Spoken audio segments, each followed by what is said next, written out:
फुडल्या 25 वर्सांत हिंदी साहित्याची निर्मिती गोंयांत जातली अशें मुख्यमंत्री प्रमोद सावंतान सांगलें।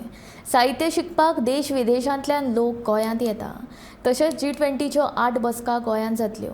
तातूंत साहित्य, कला आनी खाद्य संस्कृती पुराय संवसारा मेरेन आमच्या भारताची वळख जावची ह्या हेतान ह्यो बसका आयोजीत केल्यात अशें मत मुख्यमंत्री डॉ. प्रमोद सावंतान हिंदी दिसा निमतान उक्तायलें।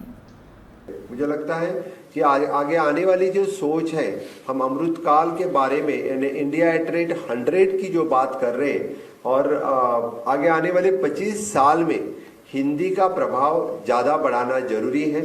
जब हम विश्व में हिंदी की बात कर रहे हैं, अंतर्राष्ट्रीय हिंदी का सेमिनार हम लोग ले रहे हैं और ख़ास करके जापान, ऑस्ट्रेलिया जैसे देश से आके इस हिंदी के संगोष्ठी कार्यक्रम में भाग ले रहे हैं।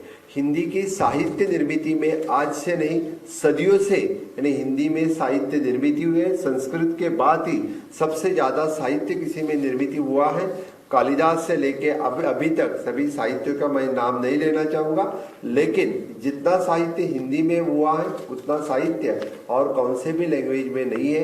Even though the foreign language is to translate the साहित्य जो हिंदी में हुआ है, वो साहित्य आज भी यानी दूसरी लैंग्वेज में ट्रांसलेट करना प्रीफर करते हैं। वही साहित्य आज भी देश विदेश में पढ़ाया जाता है। आज भी ढेर सारे ट्रांसलेटर वही साहित्य पढ़ा के यानी पढ़ते हैं।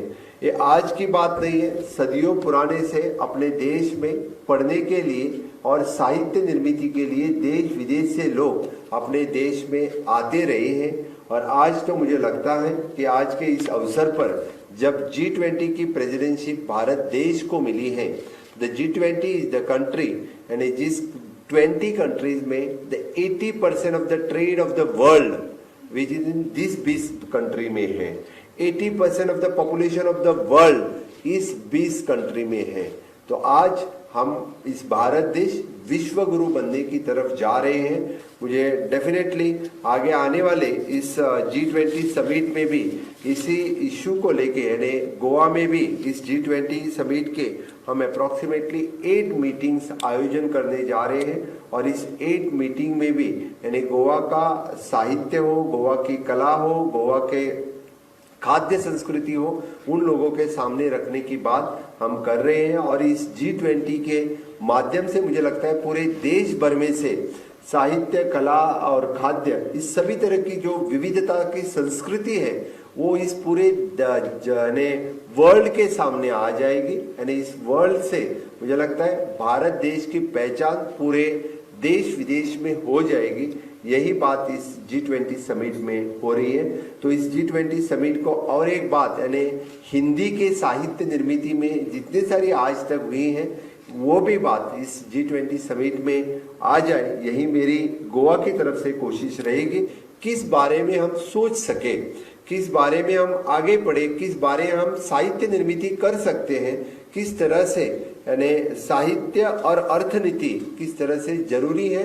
और इस साहित्य और अर्थनीति की पुराने जमाने से लेके ऋषि मुनि से लेके आज तक इसके हम कंपैरिजन किस तरह से करें, ये बात मैडम ने आपके सामने रखी है। मुझे लगता है the scholars can think over it. इसके ऊपर जरूर ही बात आप लोग सोचेंगे और आगे आने वाले इस इंटरनेशनल सेमिनार के बाद मैं सोचता हूँ कि आज तक गोवा में ज़्यादा से ज़्यादा मराठी, कोंकणी, इंग्लिश में ज़्यादा से ज़्यादा साहित्य निर्मिती हुए हैं। बहुत ही कम साहित्यिक जो हिंदी में साहित्य निर्माण करते हैं। तो आगे आने वाले 25 साल में हिंदी में भी साहित्य निर्मिती गोवा में होगी। यही बात कहते हुए मैं मेरे वाणी को विराम देता हूँ। जय हिंद।